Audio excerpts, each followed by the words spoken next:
This is a review of top 1000 GTM accounts in the UK. I'm just going to start off with a fun fact.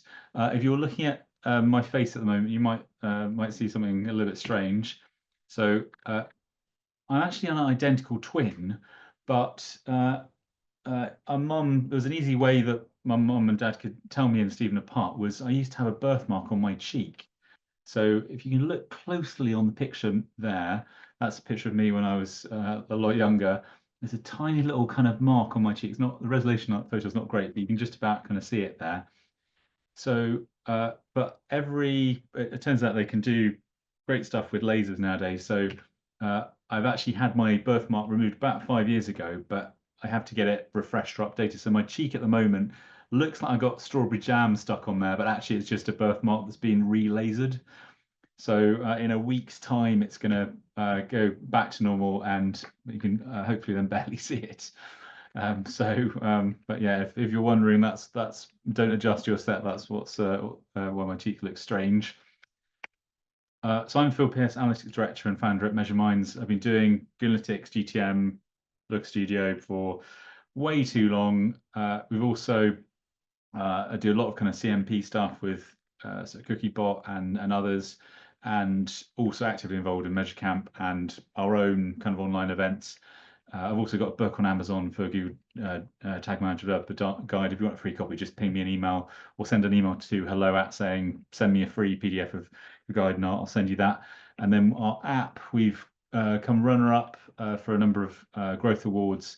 And actually, I'd love to get more feedback from our recent deployment of that, which is consentmodemonitor.com. Being some big updates to that. I'll show you some of those towards the end. But yeah, go check that out. It's free.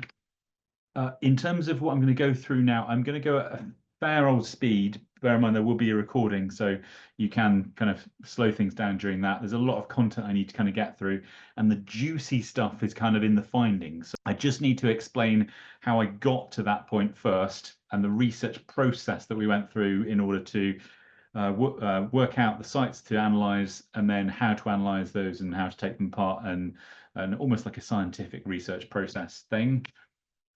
First off, the hypothesis is the premise is that the bigger sites are kind of going to know what they're doing, generally going to have more agencies, more analysts, hopefully going to be doing a better job of managing their GTM accounts. Well, that's the theory. Also, if they're a bigger site, they've probably got more media spend, more tech spend, and that should, in theory, result in a higher GTM container quality, again, in theory. And also some brands are more invested in digital, or they don't have offline sort of stores, and hence is a more important vertical, and hence you think they're going to be in a better kind of state for their GTM container qualities and setup, etc. And also certain industries are more advanced. I would say the affiliate sector comparison sites, they're pretty kind of cutting edge, more testing out new features like GTM server side and first party mode and things like that. My theory was those are going to be more interesting, more advanced, etc. And then old sites like universities or banks are going to be less advanced potentially. But we'll go through the industry verticals and averages as we get to the findings bit. In terms of the research process, so as I said, the first bit is we need to pull off a list of sites to analyze. Again, we're based in the UK, so that's a starting point, although my intentions are to rerun this in different countries, this process, for instance, in Germany and also in America. But again, at the moment, I just want to check the process and see if we can, how to do it, and learnings from this as well.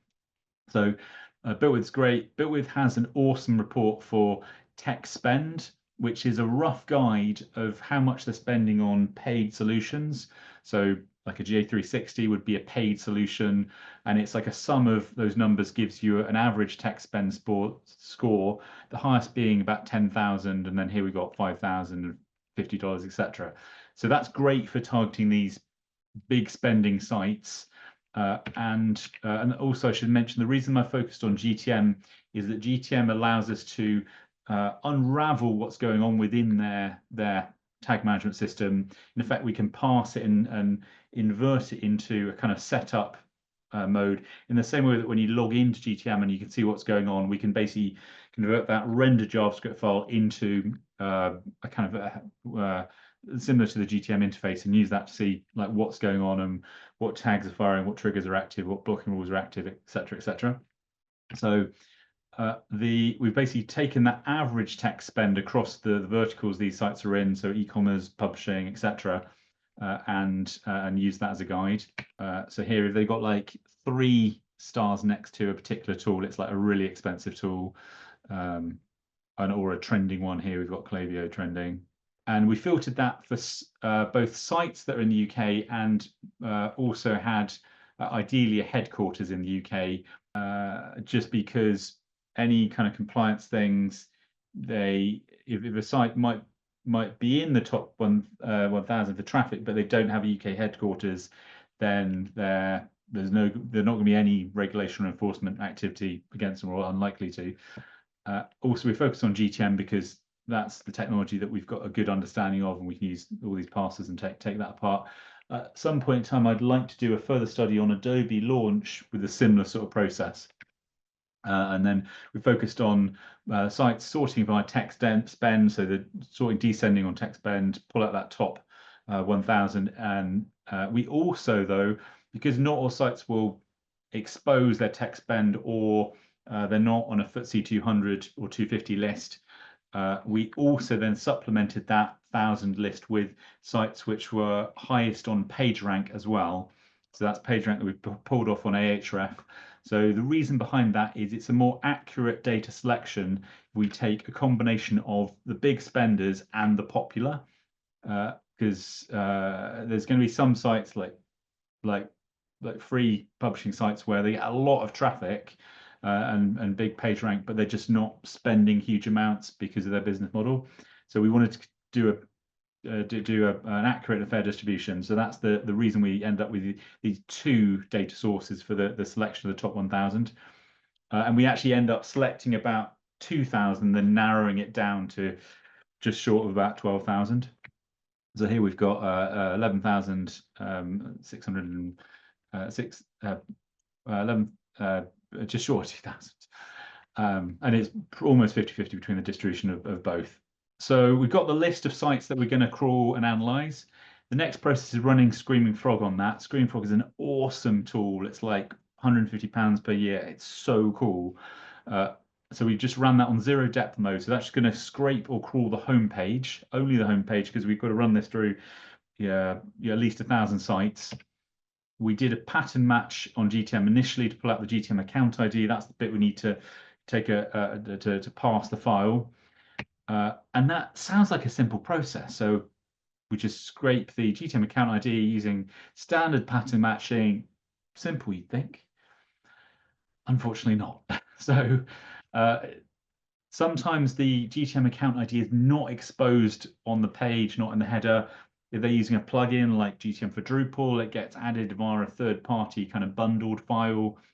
So it's not, you can't catch it on an initial pattern match crawl, or you get false positives where GTM is in the no script bit of the site, or in some cases there was some university site here where they'd remove GTM but not remove the no script, so we got a false positive for them using GTM when they weren't using it.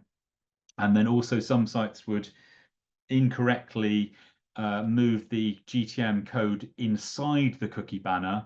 Normally, especially if using advanced consent mode, you want GTM to run outside of the consent banner. There's a lot of sites that we detected using this, and obviously we're scraping the home page and we're not clicking accept. We don't then detect the GTM account ID, and also we needed to pass the home page to get the default consent, which is a JavaScript rendered value, especially if they're using the setting of in GA4 to declare default consent. So we thought, okay, no problem. ScreamingFrog's rolled out the ability to pass JavaScript, and we can utilize this kind of Ajax or JavaScript rendered mode within ScreamingFrog. It should be straightforward enough.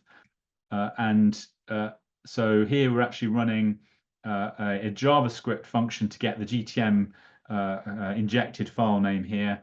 And then if they're running GTM server side, we just search the GTM dash value, ignoring optimize, which weirdly Google decided to use GTM dash for deploying optimize just to confuse everyone. So we exclude that.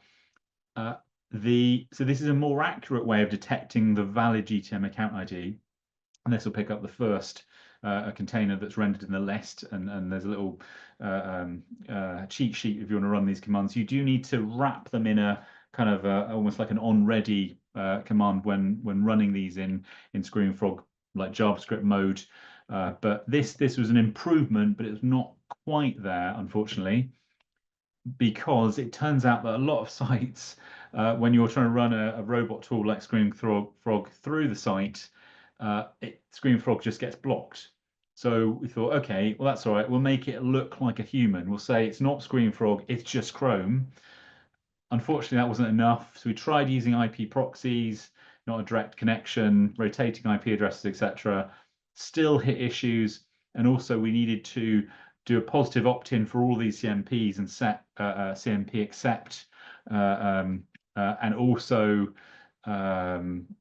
potentially if the sites were using Cloudflare, or a method of bot detection or the site speed for CDN, etc., that also stopped us from scraping this homepage. We just got a server deny a response.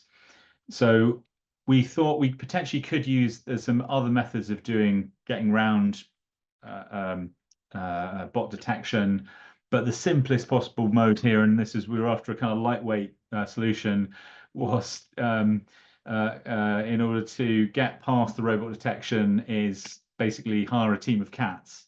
So that's what we did, aka Upwork. So we just got some human people to go through those sites, visit the homepage, grab the GTM account ID. So this is just network request here, GTM dash hyphen, and pull out the account ID here. I would just, as a slight side note, it's very easy for both us and also Apple and the browsers to detect that GTM account ID. You saw here we've got these two commands. If it's that easy for 2 lines of commands to detect GTM, it's going to be really easy for the ad blockers to detect it.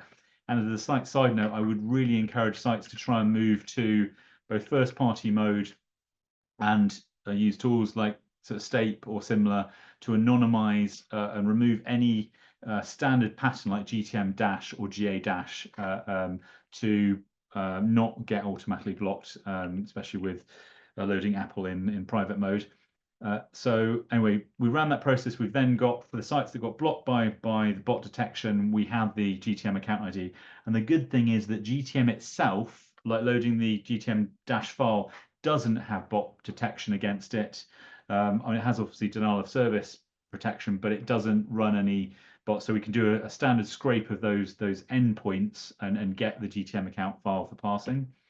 So where we've got the list of sites, there's a little bit of kind of overlap. Some sites having the same GTM account ID on 2 sites in the top 1,000. So that we deduped those and also did some sanity checks built with kind of relationship for account IDs or GTM account IDs to sites.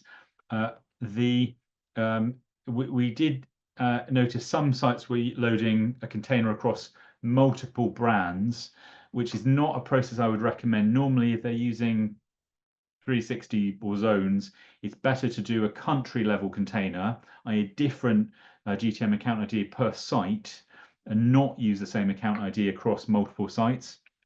And also zones is a tag injected or attached into the container. So some sites kind of when we've got multiple clusters of the same GTM account ID, they're sort of running it in non-best practice mode there, or a method that I don't recommend. If you can try and stick to 1 GTM account per domain, that's better, and it's easier to maintain and manage.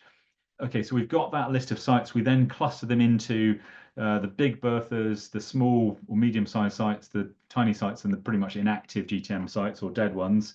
Here, this is based off the number of tags in a container. So we've got some sites here, they've got almost 500. So there's one site had 704 tags in the container. The maximum was about 1,000 tags. Some here 61. So we basically just put them into quadrants of big, medium, small, etc. And then as a later step, we actually exported those containers into 4 groups of GTM accounts, and that we can share access to those in our sort of GTM container library if you want to sort of see that list of the big sites. And that then allowed us to kind of go after the interesting or large kind of setup ones here. If it's a dead container or small container, there's not as much to analyze. There's not as much kind of going on. The dead containers were ones where they deployed like either an empty version, like the V1 version, or the container file was returning a 404, so it's just not doing anything. So we've got the GTM container list. We then can start the next process of doing the parsing. So we've got GTMspy here that will digest a GTM account. The only thing is GTMspy is a bit old, so it won't parse well as well a site that's got a GA4 on there, other tags it may miss. So for some of the bigger sites, we also use tagstack.io, which is super cool. Go check that out if you haven't heard of Tagstack. Very good for prospecting and digesting accounts and working out what tools or tags are active in there. Then we ran it through our consent mode monitor tool to get a consent mode score. And our plan was to run it through GTM Grader as well, but we just didn't have enough time to kind of run this particular process. But maybe for when I've got more time, we can do that. So basically, the process was we got the list of sites, we ran the crawler to get the account ID automatically, or we couldn't do that. We then got a human to get the account ID from the home page, then pass the container. Then we get the score from consent mode monitor or GTM Grader. And then finally, we've then got the list of sites to analyze. And this is kind of the juicy, interesting bit. It's like the findings. I just wanted to explain the process that we went through to get to that point, just so you understand. It wasn't easy, basically. So in terms of the finding, I'm just going to check, see how we're doing for time, as I'm going at speed here. And I'll probably review the questions at the end. But yeah, so let's just jump back to the next point. So here, this is the version number that you see within GTM. So version 1, obviously initial version. Here we've actually got one site. This is ons.gov.uk, which is on version 3721. That's absolutely nuts. That's like one person creating a GTM version or a change, or even like 5 changes every day, which is crazy. They're probably using some form of programmatic tool to create versions. Obviously, that's a big site. Interesting, like that's unusual. It's an edge case, so like that's interesting to see. Probably more likely to be on the advanced side if they're doing that. Same with autosport.com here, version 2000.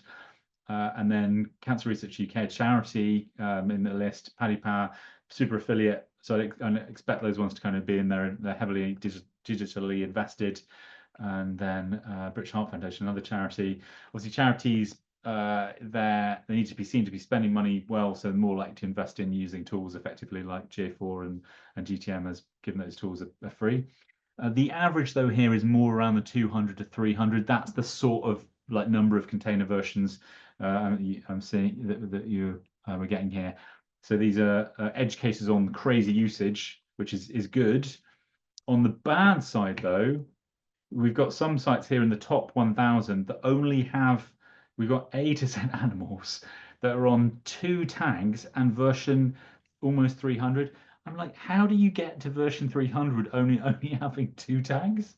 That's like change, create, like that's just nuts. Like I don't know what is going on there. So very unusual activity here.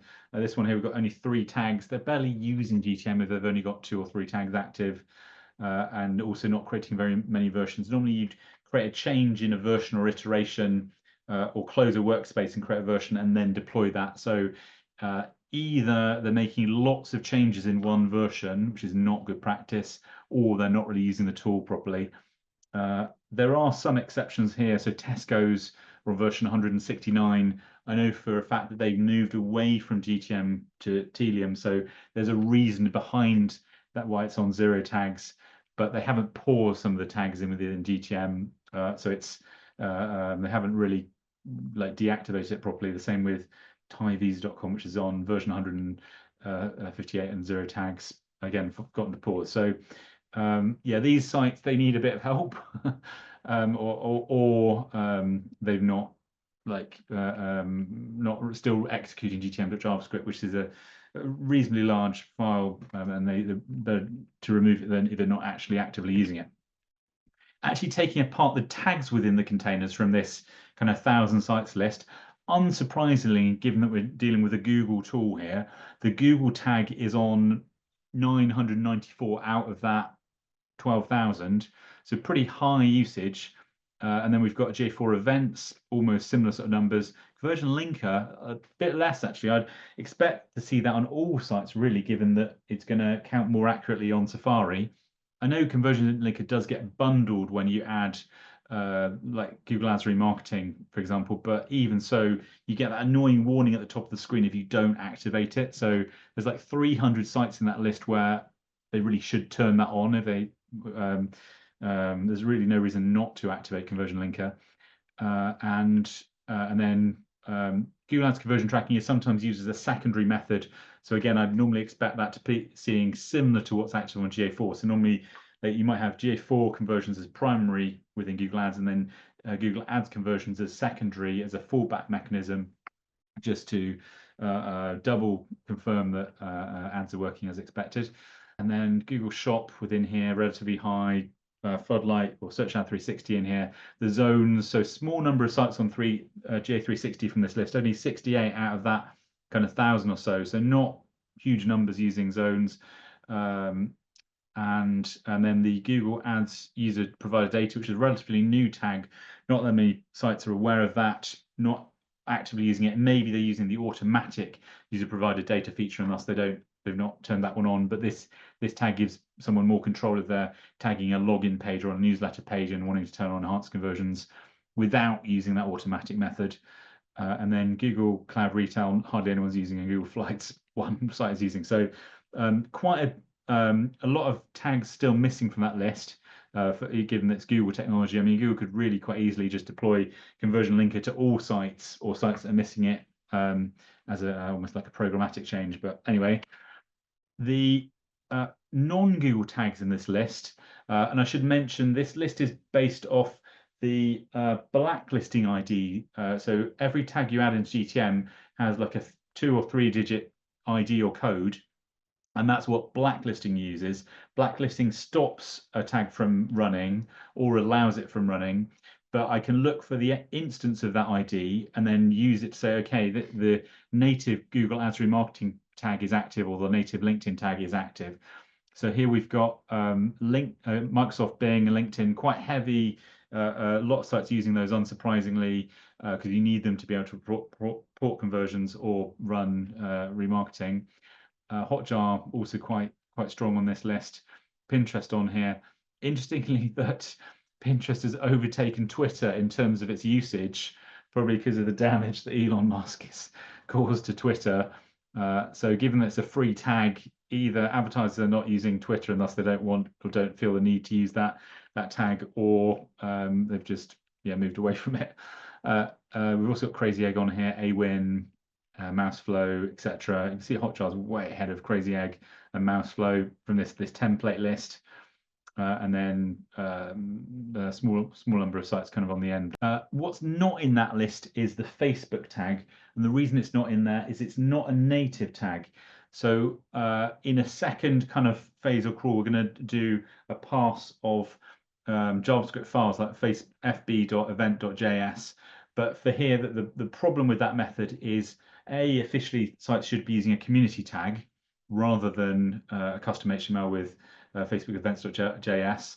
And secondly, in order to do a standardized crawl, there's not a way where I can pull out an ID for the Facebook tag. I can only pull it out if I log in and authenticate to GTM, and then I get access to the list of tags, and I get a primary key, which is the GitHub company name and file name, which I can then use. But because we're passing non-authenticated GTM account IDs, I don't have the luxury of that primary key, and hence why I'm not included it in this list. But we may do another pass of this to pick up 5 JavaScript files which are commonly used, so Facebook, Pinterest, Bing, etc., where they're not using native tags when potentially they should do, or they're using community tags, and we need to like look for the Facebook events, etc.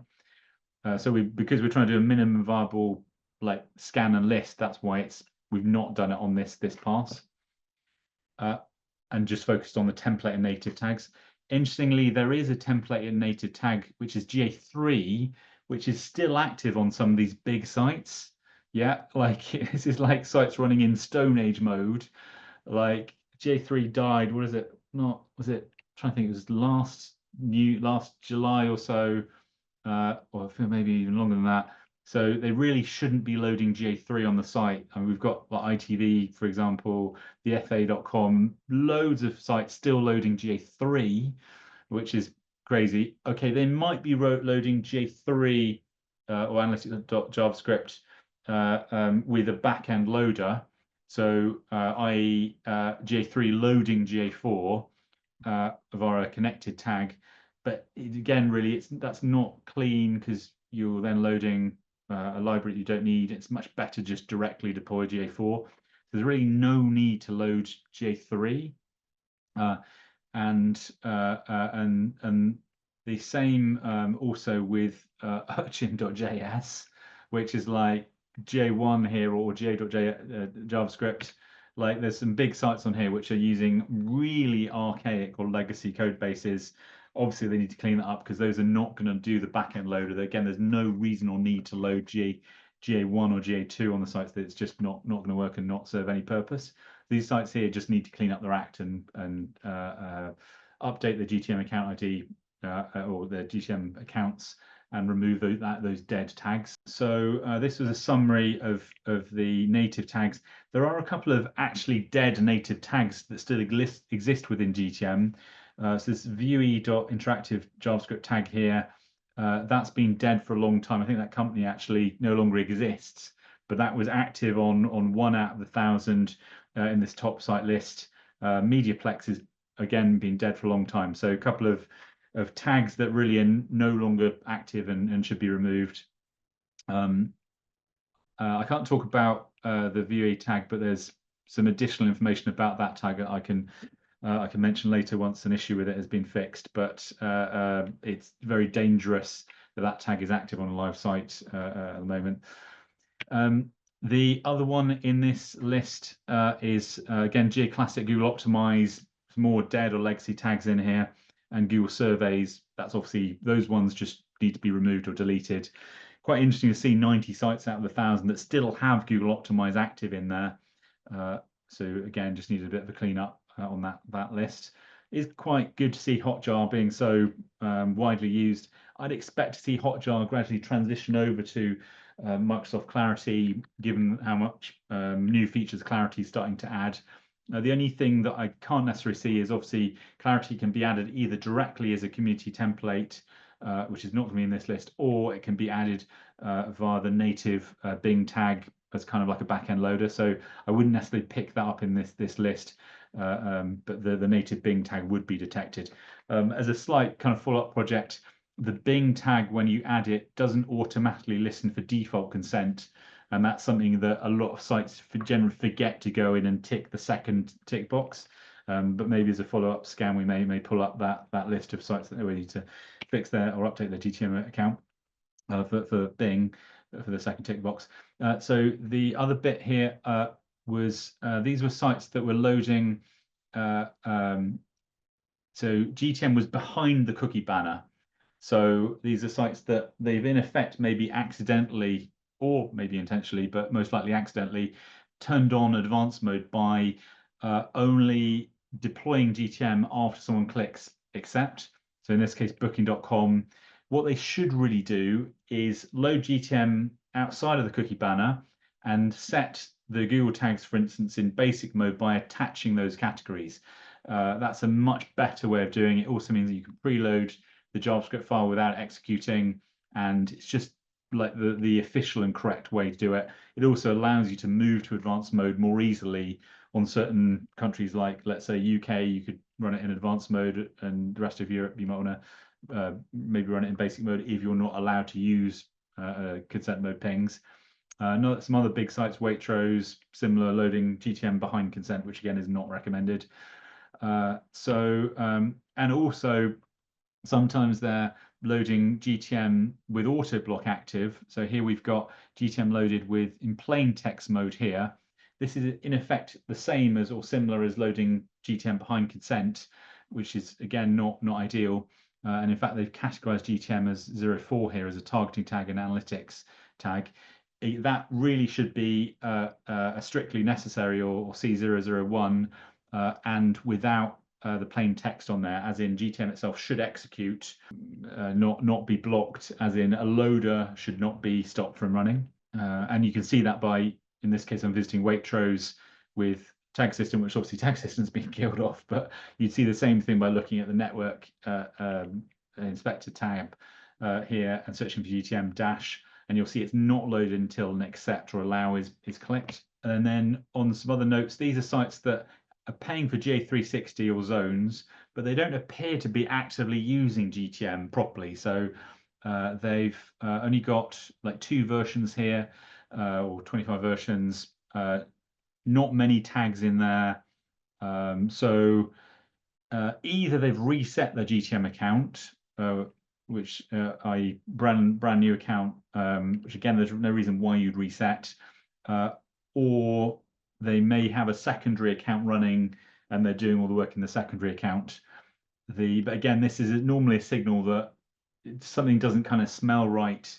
If they're paying for GTM, what I'd expect to see versions between sort of 300 and 400 and probably maybe at least 50 tags active. So here, okay, we've got 55 here, again, version 84 on that one. So yeah, sites that probably need help or investigating, or they may need to merge 2 GTM accounts.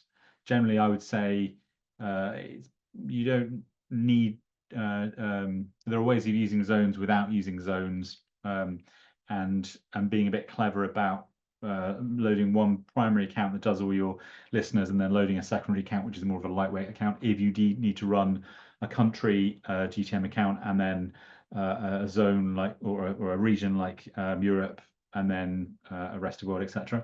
So this one here doesn't look quite right in terms of how they set it up with 2 GTM containers, and I'd probably rotate those round and make the first one the primary, not the zone as the sort of primary. So that's normally how I'd recommend structuring it: 1 GTM account per brand and domain, and then loading the zone or secondary GTM account, ideally within that primary account or as a second kind of loader. So these ones are ones that are using 360 and potentially doing it well. So here we've got lots of versions, so nice and green here. Whoops. And lots of tags added. So these are the good list, not the naughty list. So well done, these guys. And lots of versions here. So that's positive, maybe managed by an agency. So those are good signals. These ones here, they're paying for zones, but they've got broken consent mode category. Oops. So these ones here, they're paying for support. Maybe I'm not sure the agency has checked their consent mode settings or default consent or consent settings within the tags in their account, but they've got some negative scores. This is the consent mode sort of score when we passed the account, and whoops, a number of issues we detected. So here, two compliance issues, 3 compliance issues, and then it's the tag that we're missing consent. So Bing's missing ad storage here, etc. The Bing one, that would only, actually we've done an update to the consent mode score. So that one may be a false positive. That might be okay now if they've ticked the box to read default consent. But Hotjar here, that will definitely be wrong and needs analytic storage. Same with Pinterest and the same with Criteo. These ones here, they just need to review their compliance. Here's a quick scan of the default consent settings from this sample list of sites. Here we've got a default consent missing but then a GTM update detected. So this would be, let's say they're using OneTrust, they've ticked the box to send an update command, like an accept or deny, but they've forgotten to configure the default either above GTM or within the OneTrust community template, as an example. So it's kind of like, in essence, this update does nothing, or they're only sending a one signal like analytic storage, not an add storage again, which you normally need both. And here we've also got a positive opt-in without a user interaction for a granted signal here happening on analytic storage without. That's obviously clearly wrong. And also here we've got a default setting of 2 milliseconds, and here we've got 3 milliseconds. The default setting for wait for tags, actually you want to set it to 0. You only need a wait for tag setting if you're waiting for a cookie to be read, such as an update command or like a second page. So that potentially is wrong if you're just reading the value from the home page. And this is not looking at the default wait for tag setting in GTM. It's actually within the rendered value on the home page. So these are potentially wrong or need updating. Yeah, so a bunch of things wrong with the default consent settings from these sites, which is not good given that they're in a top 1,000. Hope no one from the ICO is watching.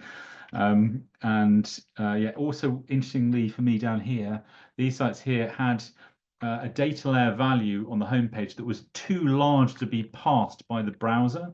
So that actually caused a problem because consent mode itself still uses the data layer to do updates and for set default. So the value is too large, i.e. you get a buffer overflow. It actually stops consent mode from working, be it accidentally. So these sites here actually have a compliance problem, be it accidentally because of that massively large data layer. They may be able to, they're reading, maybe it's a React.js site, and they're just passing everything in that, and they just need to kind of filter it down for just the stuff they need, but not good. And the developer ID here, these are sites that have got an inline CMP active. So most of these are actually not using an inline CMP, so they're using CookieBot or user-centrics loaded via GTM. I've got a list of these IDs per CMP, and I'll maybe do a later study of which of them the best kind of CMPs per ID. But yeah, these sites definitely need a bit of help for their compliance. So here we've got some other analysis, and this is the list of verticals here. And we've got the sum from this top 1,000, and then the average of their tech spend from built with is sorted by best and then worst. And then we've got the average in the middle, the mean average, and then the sum. So unsurprisingly, when I ran this scan, this is actually run in November, so before like Black Friday. So e-commerce, they're spending a lot on tools and technology. It's very literally transactional, so you can see what's working, what's not working. I'm really unsurprised to see them spending the most on tech, and career sites was also interesting to see in there, quite high up. Education sites, that might be a kind of November or around September-ish kind of thing. Then we've got travel, finance. The B2B sites, actually, I'm just going to say it, and the news sites are more towards the end of the list here. So art and education and politics and news, those are the low spenders. So they were more, because their business model is potentially different, and it's more publishing kind of based. They weren't spending as much on tech, or at least with this kind of sample from the UK. But what is in the middle here, which I found really interesting, is the B2B sites here, business and industry, right in the middle in terms of average tech spend, but massive in terms of distribution and the amount of money they spend on tech, which is massive jump out here. The same with actually technology and computing kind of sites. So that was interesting, kind of finding from this list. The data itself from this list, I can't unfortunately share the data set just because it took quite a bit of time to compile, but there's some pieces that I may be able to share later. So we're getting towards the end, but here's the sort of summary or takeaways. So if you're using GA2 or GA3, obviously, if you mentioned that list, you want to remove that code and make sure you're running GA4 via GTM. obviously bin, Google Optimize, Google Surveys, it does nothing. You don't need to load an inactive JavaScript tag. Please run Consent Mode Monitor, GTM Grader. They're free to run. The logged in version of Consent Mode Monitor is also now free, so the advanced scan is free, but we don't make any money out of it unless you unless you want to do monthly or weekly monitoring and get alerted for compliance issues. But for agencies and everyone, feel free to use it. It will probably benefit you or your spot stuff that you didn't know. And you can also run it across all sites in a container in like one click. Lots of problems with default consent. I was amazed how many big sites have got that wrong. Built with also recommends technology that should be used. So there's a little kind of recommended tab here. So it will say, maybe you should switch to this CMP or this CMS. If you haven't checked that out, go check it out. It's got some good recommendations and suggestions in it based off a kind of like a tech stack distribution. If you're using zones, I'd normally suggest making load the primary account to inject the zone, not kind of like the zone or the try and make sure you only load ideally one GTM container per site, not multiple containers, because you end up with potentially two listeners and not as compact or compressed as it could be. If you're running in GTM and you're running in advanced mode, don't block GTM by accident by adding it behind a cookie banner or turning on auto block or setting the tag type to text or forgetting to add C001 or a strictly necessary classification. And make sure you're not on that list of sites with broken default consent.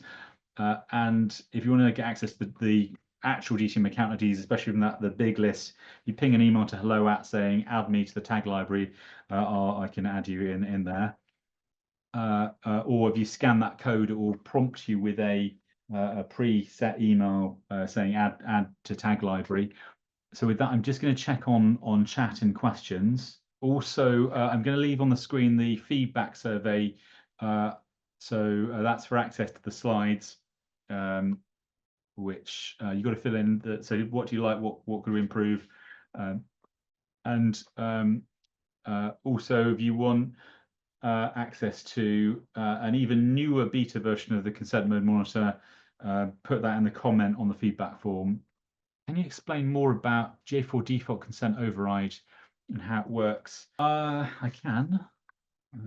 There's actually a slide that explains it. I'll just verbally explain. So there's two ways of setting default consent, or three ways actually.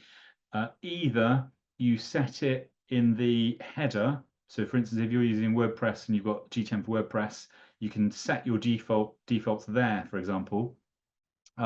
Or the second way is to set it within the CMP tool, so Cookiebot, OneTrust, User-Centric, etc. You can set your defaults there. Or the third way, which is the newer way, which I don't recommend using, is you can actually set within GA4 itself, under the new consent mode settings, you can configure your default consent for either all sites or per country.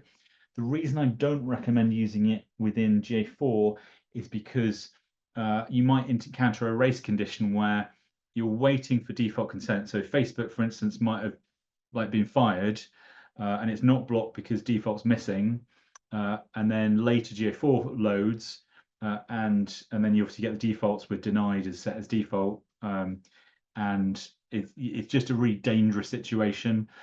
It's just not a good idea to use that feature or setting. It's just unless you're 100% sure that GA4 tag is always going to fire before everything else.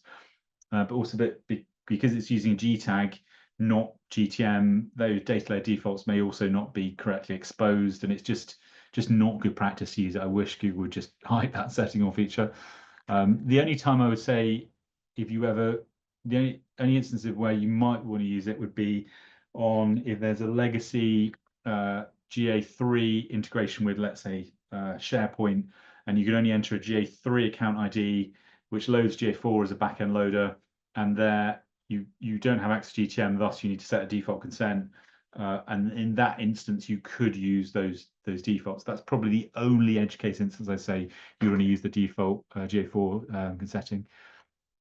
Another one here, what opportunities would you get by enabling conversion linker if you only have Google Analytics, no Google Ads?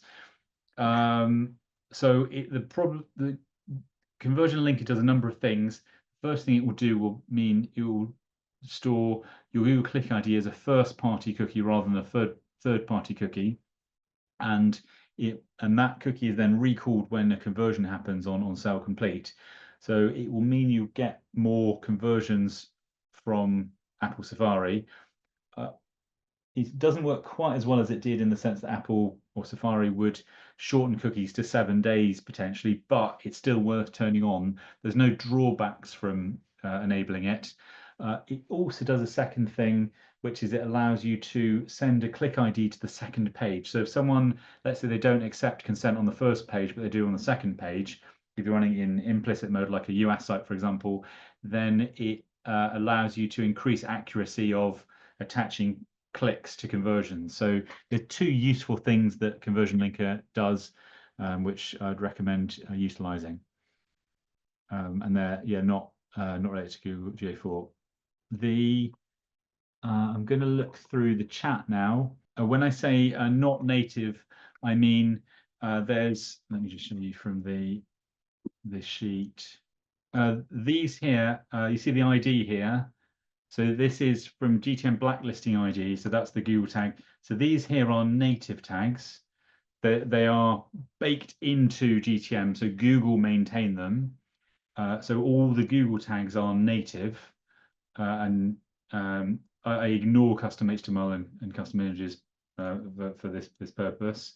And then there's also community tags here, where this is where you've got the CMPs, this is where you've got the Facebook and the LinkedIn events tag. So the ID here, which is the kind of company name and file name, that's not exposed in JavaScript. It's not exposed in the GTM.JavaScript file. So if I'm trying to work out what tag is added on a site, I can't use the GitHub primary key because it's just not rendered in JavaScript. The only way I can access this primary key for community tags is to either authenticate, i.e. like log in. For instance, this is the non-authenticated one here.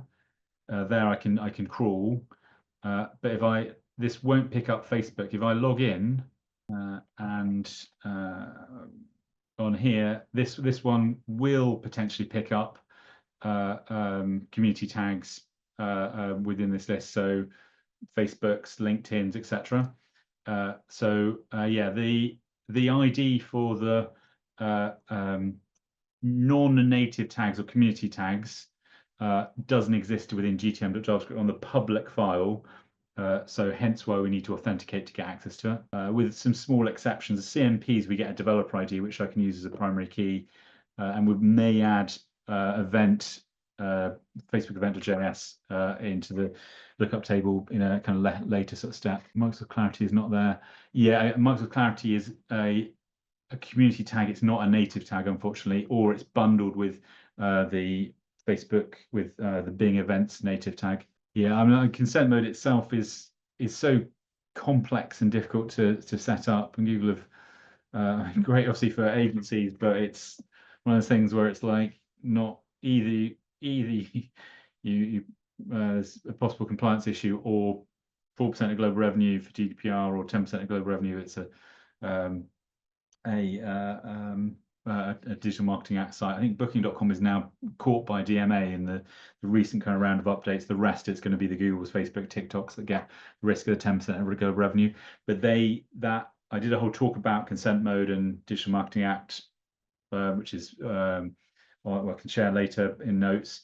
But the Google is under pressure from the European regulators to make sure sites that use its technology are running it in a compliant mode. So that pressure is kind of dripping, like feeding down, and that's why you're now seeing like Google having some validators, and obviously we've got our own external validator, which is also free. So what about setting defaults within GTM templates?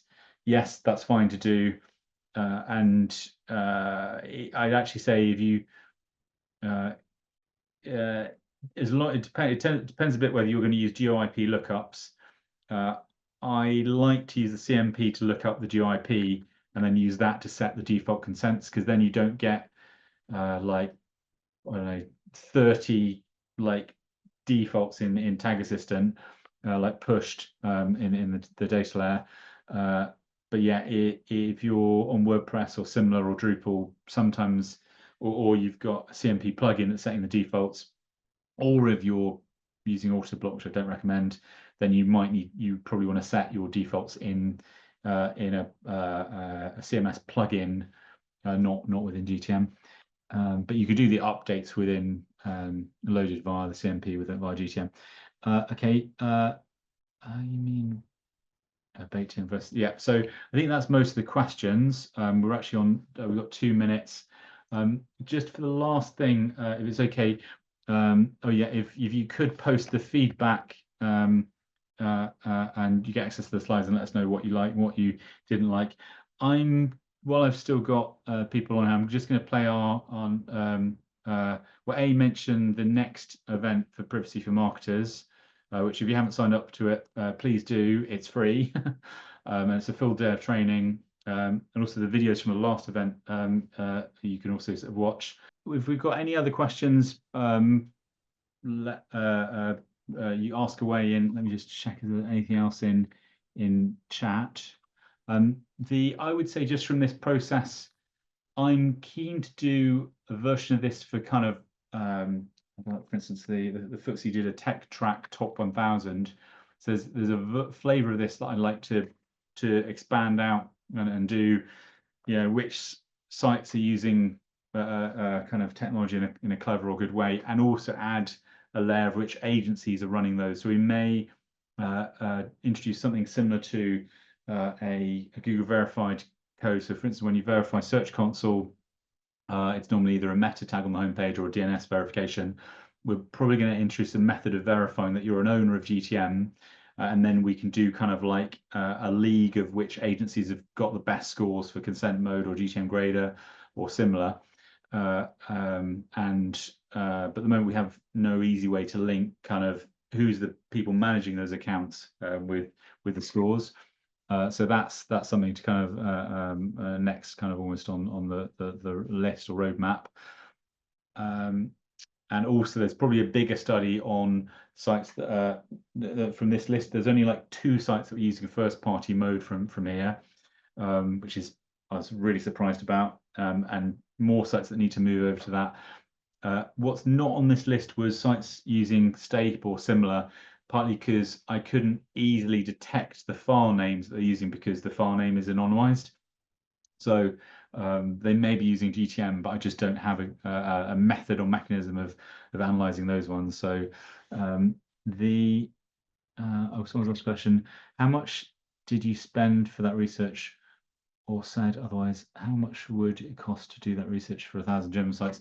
The time it takes, really. So we've done it once already. It's probably at least 5 days-ish of research time at least. The getting the list of sites is a bit of a pain. Once we've got that list, it's then more easy to rerun a kind of an update. The consent mode scores, actually that runs within like 2 hours because it's just passing through the containers. So that's relatively lightweight. The grader bit we need to move into kind of automatic process. In an ideal world, I'd love to get this as like a live list so that it just auto maintains. But yeah, there's some pieces I need to put in place to run that. The same with running this on the US top 1000. So, but yeah, if we're just trying to refine it and get feedback and see what was missed. So, for instance, that note about Microsoft Clarity being missed, we've heard before. The same with Facebook not in the list, and we might need to run it with scanning through custom HTML, looking for those 5 common file names, so Bing, Facebook, Pinterest, that we couldn't kind of detect on looking for the ID. Cool. Okay. Hopefully that people learned something from that process, and you found you weren't like in the list that got or site that got flagged. As I said, if you can sign up to our next event, the Privacy for Marketers one in a month's time, and any feedback, fill in the feedback form. And thanks again, and we'll talk again in a month's time. All right. Cheers. Bye bye.